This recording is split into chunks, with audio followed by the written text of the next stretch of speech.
how many positive integers less than or equal to 100 are multiples of 3 or multiples of 5 or multiples of both 3 and 5.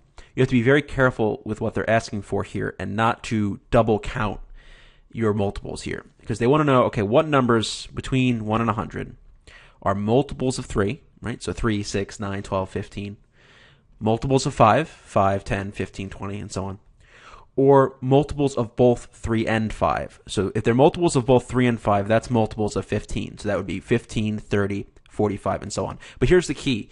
Multiples of both 3 and 5 are already included in the multiples of 3 and multiples of 5. So if you get your multiples of 3 and you get your multiples of 5, and then you add back in 15, 30, 45, notice you're going to be double counting quite a bit, maybe even triple counting, because 30 is a multiple of 3, a multiple of 5, and therefore a multiple of both 3 and 5.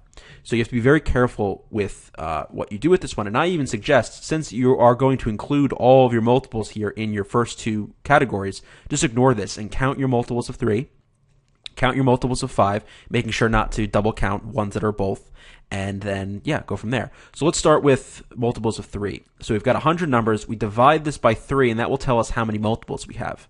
So when we do that, we get 33.3. We can just drop that off, because all we're left with is 3, 6, 9, 12, 15, 18, and so on. Right? So we have 33 multiples of 3 between 1 and 100. So I'm going to put this over here. Now, what about my multiples of 5?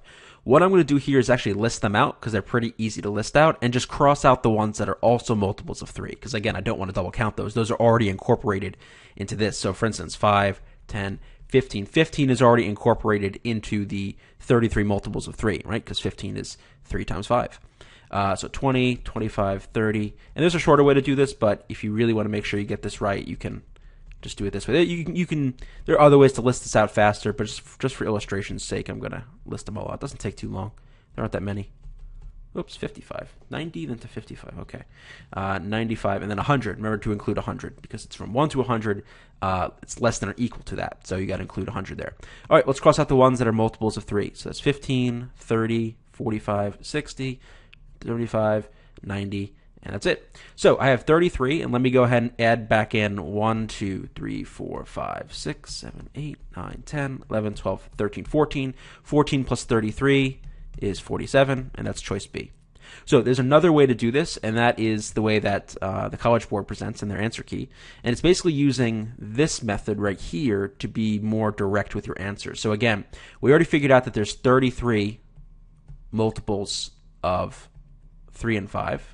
Or sorry, of 3, and we can find the multiples of 5 just by dividing 100 by 5, and we do that and we get 20 multiples of 5, and you can indeed see there are 20 multiples here.